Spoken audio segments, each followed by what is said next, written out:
Hello everyone and welcome back to another AFK journey video. In this video we're going to be doing the recap of the top teams to run on the final day of the Primal Lord Cinderwings.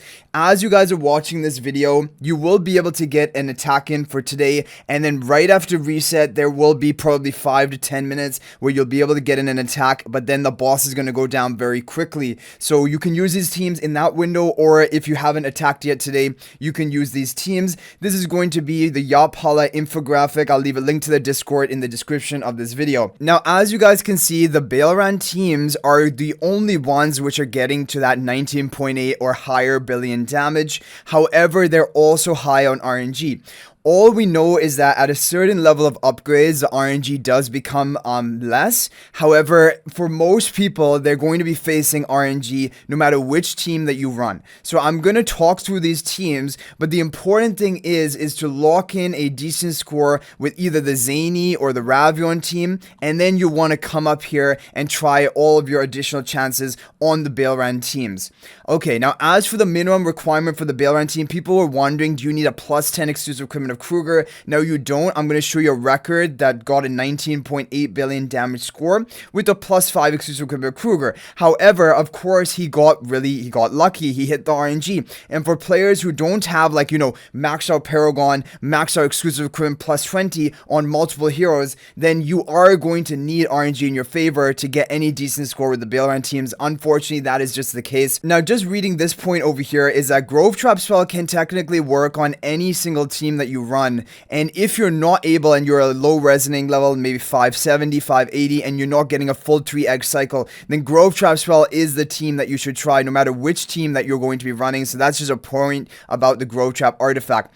Okay, now I'm gonna go through the Baelran teams because there are two of them. The top scoring one is the one that I showed in my previous video, which is that pink twin on the left, blue twin on the right, Kruger in front of Shakir, and this team can get up to 20 billion damage or higher, but is using the Star Blessed Pay to Win artifact, and also you need the RNG to line up. There are plenty of people who even have Paragon 1, Paragon 2, multiple plus 20 exclusive equipments on their team, and they are not hitting the RNG. It is a high RNG team, as you see here, but once you get to really insane level of upgrades, like for example my account, Paragon 4 plus 20 on everything, then you're always consistently hitting the RNG. So that is kind of the unfortunate thing about this team.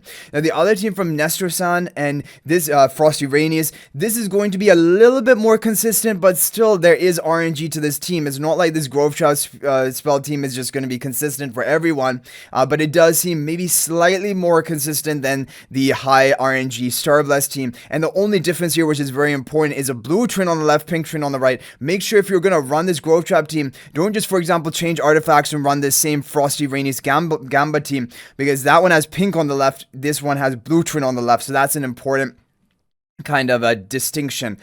Also, in this Frosty Rainies Gamba team, there's another positioning which is working for some people, which is swapping Shakir and Lone Gaze positions. So having Lone Gaze behind Kruger and Shakir over here where the Lone Gaze is. Still, they're both on the Stellar Bond, but basically these are all minor things. There's going to be RNG required for whichever formation you run, but I just wanted to recap the three teams which are performing, basically.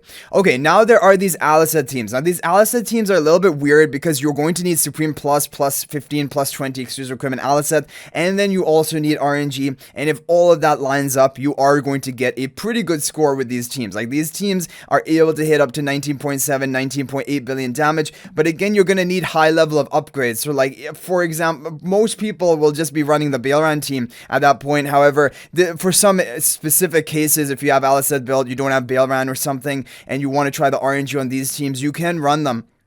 Now, Frosty's team needs to have, like, Zany more highly invested, like a plus 15 Zany is kind of needed for Frosty's team. Army and Raven team can work at a lower level of Zany, but basically these are the Aliceth Zany teams, which I think will not really be applying to most people. Now, for most people, you have these teams, and now these are the teams you want to run. Even if you're going to go for these gambles on the Baelran team, you first want to lock in a good score, like a 19.2, 19.3 billion damage, depending on your upgrades from one of these teams, okay? So, DI team is kind of the top performing Zany team, which I've shown in previous videos as well, and Star Blessed spell is the best artifact. Now, if you had a low resonating level and you're not able to get a full 3 egg clear, then run the Grovetrap spell, and that will help you out basically for low resonating level. If you, for example, do not if you're at level 600 and you're getting the 3 egg clear and you don't have Star Blast, just use Blood Moon. So Blood Moon is second best to Star Blast, but Grovetrap is only best if you're a low resonating level. Then it can technically be best, but otherwise you want to run the Blood Moon or Star Blast, and Star Blast is the best. If you have that, you should want to run it.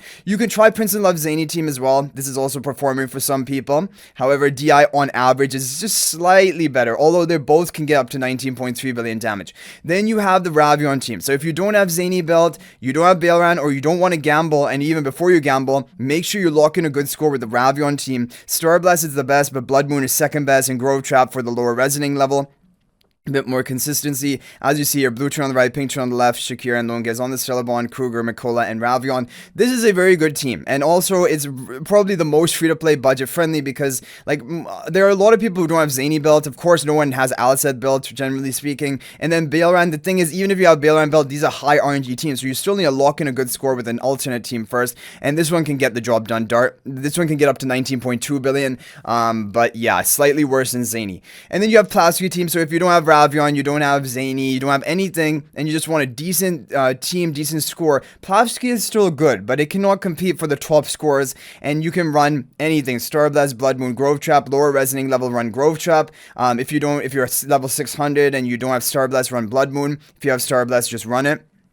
And this is the Villar team. So hopefully this recap is helpful and basically gives you an order of what you want to do. First, you want to lock in a good 19.2, 19.3 billion score with one of these 4 teams. If you have Aliceth invested and Zany invested, you can go for these Frosty and Army Raven teams. However, they can at most get like 19.8 billion. If you want to get 19.8 billion or higher, you have to go for the RNG of the Baelran team, and just luck has to be in your favor, or you have to have insanely high upgrades to like take out the RNG element of it. So that is basically going to be the thing about this Cinderwings Primal Lore day, final day. Hopefully this is helpful. If there's any other tips you have, feel free to share them in the comment section down below. And if you guys are thinking about making a purchase in AFK Journey, please use my affiliate link for the official Farlight store. There is a link to that in the description of this video and a pinned comment. This is the best way you can support me and also gain 5% bonus dragon crystals on your purchase. So thanks for watching. I'll hopefully see you in the next video, and until then, everyone, peace out for now.